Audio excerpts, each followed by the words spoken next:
Hello friends, welcome to radiant competition classes. आज एक बहुत ही महत्वपूर्ण सूचना ये शिक्षा विभाग बिहार पटना के द्वारा आई है।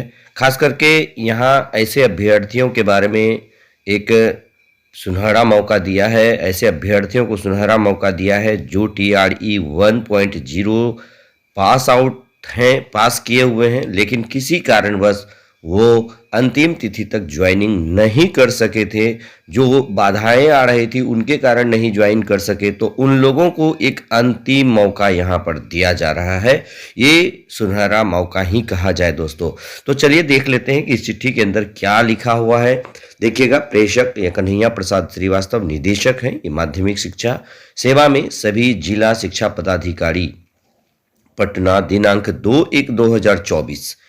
इसमें विषय है शिक्षा विभाग बिहार पटना के नियंत्रणाधीन प्राथमिक, माध्यमिक एवं उच्च माध्यमिक विद्यालयों में बिहार लोक सेवा आयोग के विज्ञापन संख्या 26/2023 के द्वारा प्रथम चरण यानी TRE 1 में अनुशंसित एवं नियुक्त विद्यालय अध्यापकों के संबंध में। अब इसमें अति महत्वपूर्ण, खास करके जो किसी कारणवश नहीं ज्वाइन कर पाए थे, आप लोगों को ये मौका दिया जा रहा है। आप इस मौका को बिल्कुल नहीं गंवाइएगा दोस्तों। उपर्युक्त विषयक शिक्षा विभाग बिहार पटना के नियंत्रणाधीन प्राथमिक, माध्यमिक एवं उच्च माध्यमिक विद्यालयों में बिहार लोक सेवा आयोग के विज्ञापन संख्या 26/2023 के द्वारा प्रथम चरण TRE 1 में अनुशंसित एवं नियुक्त विद्यालय अध्यापकों द्वारा नियुक्ति पत्र नहीं लेने, नियुक्ति पत्र लेकर विद्यालय में योगदान नहीं करने अथवा योगदान देने के पश्चात भाग जाने इत्यादि मामलों को सूचीबद्ध करते हुए जिला शिक्षा पदाधिकारी ऐसे मामलों में निर्देशानुसार नीचे दिए हुए तालिका के अनुसार कार्य करेंगे। देखिए, इसमें यदि आपके साथ ये सिचुएशन है कि वैसे विद्यालय अध्यापक जिन्होंने औपबंधिक नियुक्ति पत्र लिया किंतु विद्यालय पदस्थापन पत्र नहीं लिया, यानी कि आप क्या किए थे कि औपबंधिक लिए थे लेकिन जो है फाइनल जो नहीं ले पाए थे, विद्यालय पदस्थापन वाला लेटर नहीं ले पाए थे, तो आपको क्या करना है, तो इसमें समाचार पत्र में सूचना एवं व्यक्तिगत पत्र देते हुए निर्देश दिया जाए कि 7 दिनों के अंदर योगदान नहीं देने पर यह माना जाएगा कि वो नियुक्ति के उपरांत कार्य करने के लिए इच्छुक नहीं है। यानी कि आपको 7 दिनों का समय दिया जा रहा है। आप आराम से 7 दिनों के अंदर इसे ज्वाइन कर सकते हैं। और नियुक्ति के उपरांत कार्य करने के लिए इच्छुक नहीं है और तदनुसार उनके संदर्भ में आयोग द्वारा की गई अनुशंसा तथा इनका औपबंधिक नियुक्ति पत्र को रद्द कर दिया जाएगा। यदि आप 7 दिनों के अंदर नहीं ज्वाइन करते हैं तो निश्चित रूप से आपका जो नियुक्ति है वो रद्द कर दिया जाएगा। सूचना में निर्धारित समय अवधि पूरा होने के उपरांत भी जो योगदान नहीं देते हैं उनका अनुशंसा और नियुक्ति पत्र को समाप्त करने की कार्यवाही की जाएगी। तो ये अंतिम मौका है, 7 दिन का मौका है, यानी 9 तारीख तक आप मिला के कह सकते हैं कि 2 तारीख को लेटर निकला है, 9 तारीख तक आपको समय दिया गया है। आप सोच समझकर विचार कर लीजिए। हो सकता है उस समय परिस्थिति था आपने नहीं ज्वाइन किया, लेकिन अब आप ज्वाइन कर सकते हैं दोस्तों, कहीं कोई प्रॉब्लम नहीं है। दूसरा कंडीशन है वैसे विद्यालय अध्यापकों जिन्होंने नियुक्ति पत्र लिया है और विद्यालय पदस्थापन पत्र भी लिया है, यानी दोनों पत्र आपने ले लिया है किंतु विद्यालय में योगदान नहीं किया है, तो आपको भी 7 दिनों का समय, यानी तथैव आपको भी 7 दिनों का समय दिया जा रहा है। आप आराम से 7 दिनों के अंदर आप ज्वाइन कर सकते हैं। और आप देख ही रहे हैं सक्षमता परीक्षा, यदि आपको ऐसा लग रहा है कि इधर फायदा है तो आप इधर रह सकते हैं, यदि आपको फायदा नहीं है तो आप उधर फिर जा सकते हैं। ये 1-2 महीना के बाद ये आपको मौका दिया जा रहा है दोस्तों। निश्चित रूप से 2 महीना में आपने बेहतर सोच लिया होगा या पछता रहे होंगे, तो निश्चित रूप से अब ज्वाइन कर लीजिए।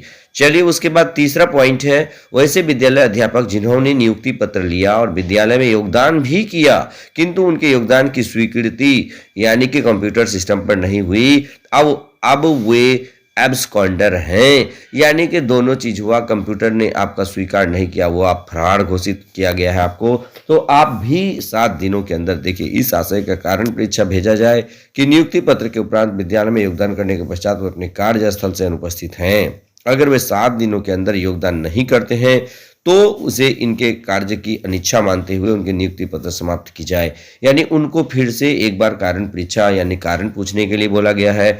और यदि 7 दिनों के अंदर वह ज्वाइन करना चाहता है तो वो ज्वाइन कर सकता है दोस्तों। चौथा कंडीशन है वैसे ही विद्यालय अध्यापक जिन्होंने नियुक्ति पत्र लिया और विद्यालय में योगदान भी किया और उनका योगदान कंप्यूटर सिस्टम पर स्वीकृत भी हो गया और अब वे अब्सकॉन्डर हैं, तो ऐसी स्थिति में क्या किया जाएगा, तो उनसे कारण परीक्षा करते हुए निलंबित किया जाए तथा विभागीय कार्यवाही चलाते हुए 2 माह के अंदर बर्खास्तगी की कार्यवाही पूर्ण की जाए। यानी कि सब कुछ हो गया तो उसको जो है अब क्या करना है कि निलंबित किया जाएगा उसको और 2 महीना के अंदर उसको बर्खास्तगी का जितना भी प्रोसेस होता है वो पूरा कर लेना है ये 2 महीने के अंदर। तो ये 4 प्रकार का यहाँ पर मैंने 4 प्रकार का आपको आज़ादी दी गई, आप उसके हिसाब से काम कर सकते हैं।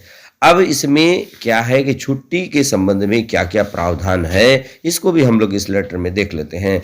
इस मामले में कई मामले में देखा जा रहा है कि कतिपय विद्यालय अध्यापक अध्यापिका मैटरनिटी लीव, पैटर्निटी लीव, उसके बाद चाइल्ड केयर लीव इत्यादि पर चले गए हैं या जाना चाह रहे हैं। इस संबंध में निम्नलिखित कार्यवाही करना सुनिश्चित किया जाए। जैसे किसी पुरुष सरकारी सेवक को पितृत्व अवकाश की स्वीकृति यानी कि मैटरनिटी की संभावित तिथि के 15 दिन पहले से 6 महीने बाद की अवधि के बीच लगातार 15 दिनों के लिए स्वीकृत किए जाने का प्रावधान है, यानी 15 दिन आप जा सकते हैं। तदनुसार आवेदन प्राप्त होने पर पितृत्व अवकाश की स्वीकृति के मामलों को गुण दोष के आधार पर निर्णय लिया जाएगा। सामान्यतया परीक्षमान अवधि में पितृत्व अवकाश को डिस्करेज किया जाए, यानी अगर आप परीक्षमान अवधि में है तो आप इसको थोड़ा सा छोड़ दीजिए। महिला सरकारी सेवकों को मात्र 2 संतान के लिए मातृत्व अवकाश की स्वीकृति दी जा सकेगी, जो अवकाश प्रारंभ होने की तिथि से 180 दिनों तक की होगी। बिहार सरकार वित्त विभाग के पत्र संख्या 640 19/1/2015 जो बिहार सेवा द्वितीय संशोधन संहिता 2014 के परिप्रेक्ष्य में शिशु देखभाल छुट्टी साधारणतया परिवीक्षावधि के दौरान मंजूर नहीं की जाएगी। यानी कि यदि आप इस तरह का शिशु देखभाल छुट्टी लेना चाहते हैं तो ये जो प्रोबेशन पीरियड है इसमें आपको छुट्टी नहीं दी जाएगी। बिहार सरकार के विद्यालय में 6 दिवसीय कार्य व्यवस्था है, इसलिए विद्यालय अध्यापक को प्रत्येक कैलेंडर वर्ष में 16 दिनों का आकस्मिक अवकाश अनुमान्य होगा, परंतु नियुक्ति वर्ष में जितने महीने इन्होंने काम किया हो उतने महीनों का समानुपातिक आकस्मिक अवकाश ही अनुमान्य किया जा सकेगा।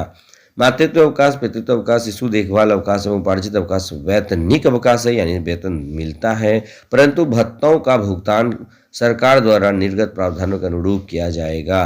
बिहार सेवा संहिता के नियम 152 के अनुसार छुट्टी का अधिकार पूर्वक दावा नहीं किया जा सकता।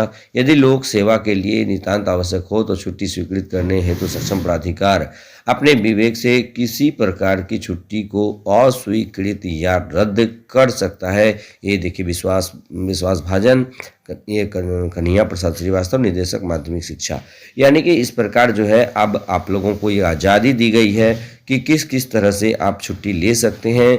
ये पूरा नियम आप जरूर इसका प्रिंट आउट करके आप जरूर रख लीजिएगा कि कैसे कैसे करना है। प्रोबेशन पीरियड में ये जो है बहुत सारी छुट्टियां नहीं दी जाती है और ये जो छूट गए हैं उन लोगों के लिए तो सच में गोल्डन अपॉर्चुनिटी ही है, बहुत बड़ी अवसर उनको दिया गया है। आप निश्चित रूप से इसका फ़ायदा उठाइए दोस्तों। तो बस आज के वीडियो में इतना ही। यदि हमारा ये अपडेट आपको अच्छा लगे तो लाइक, शेयर और कमेंट जरूर कीजिएगा। धन्यवाद।